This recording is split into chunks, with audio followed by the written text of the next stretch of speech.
Okay, so this is Matthew 15, verse 21 through 39. Jesus went out from there and withdrew into the region of Tyre and Sidon. Behold, a Canaanite woman came out from those borders and cried, saying, "Have mercy on me, Lord, you son of David.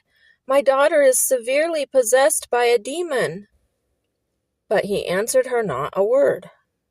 His disciples came and begged him, saying, "Send her away, for she cries after us." But he answered, "I wasn't sent to anyone but the lost sheep of the house of Israel." In other words, Israel's household, the descendants of the man named Israel. Verse 25, but she came and worshipped him, saying, "Lord, help me." But he answered, "It is not appropriate to take the children's bread and throw it to the dogs." But she said, "Yes, Lord, but even the dogs eat the crumbs which fall from their master's table." Then Jesus answered her, "Woman, great is your faith. Be it done to you even as you desire." And her daughter was healed from that hour. It may sound rude what Jesus said to her, but he was testing her. He wanted her to press him further, even though he had basically denied her and given her an insult at the same time. And she still pressed, and she still made her case, and still asked for healing for her daughter. And Jesus wanted that. And when she did, he healed her daughter. Verse 29. Jesus departed from there and came near to the Sea of Galilee, and he went up on the mountain and sat there. Great multitudes came to him, having with them the lame, blind, mute, maimed, and many others, and they put them down at his feet. So in other words, they must have been carrying them in. He healed them, so that the multitude wondered when they saw the mute speaking, the injured healed, the lame walking, and the blind seeing, and they glorified the God of Israel.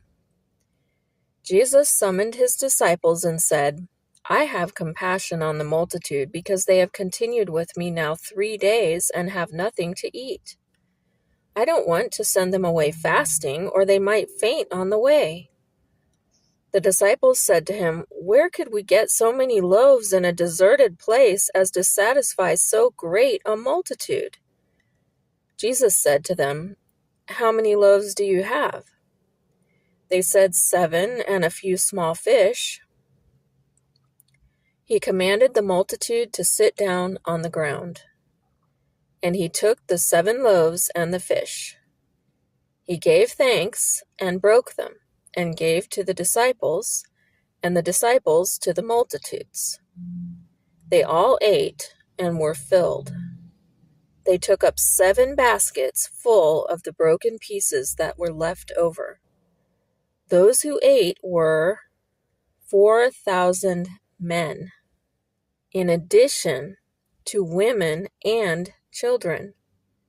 Then he sent away the multitudes, got into the boat, and came into the borders of Magdala. So both of these stories are emphasizing faith. The woman had to have faith to not only not give in to being insulted by what Jesus said to her, or just turn away because it seemed like he was telling her no. She had to believe in his character, that he cared and that he was able, or she would not have pressed any further. And that's what we have to do. We have to have enough faith to press further when it seems like a no. And then the next part, the disciples thought they didn't have enough for the multitude. But what they had, plus Jesus' power, was enough. And it was able to feed the entire multitude. And that is an example to us, that when we offer what we have to God, he can make it enough.